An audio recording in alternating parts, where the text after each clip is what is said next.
Es nota el que és literatura de dona respecte del que és literatura d'home o d'altre. Al segle XIX, gran part de les dones escriptores havien de publicar amb un pseudònim d'home per ser preses seriosament. Aquella elegant creació de la seva modista se trobava amb que no podia dur-lo. Aquelles paraules recordaren a la vila el que el seu marit li havia contat de les aigües miraculoses. No tenia més que la pell i l'os. Els ulls se li menjaven la cara. La manca de mí la acojo con tanta indiferencia que parezco un ser sin sentimientos.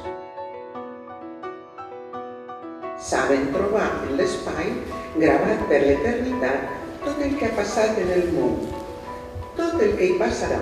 No em perdonava la mínima falla. Ben poc s'aturen a escoltar aquestes veus. No amagava que li feia il·lusió tenir una neboda universitària.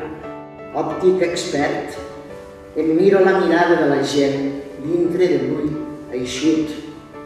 Escondida debajo de la mesa de la plancha, escuchaba sus conversaciones. Cercaria la clau que constreny l'arca. Per robar-li el seu art, guanyar-s'hi la vida i ser considerat com un entès.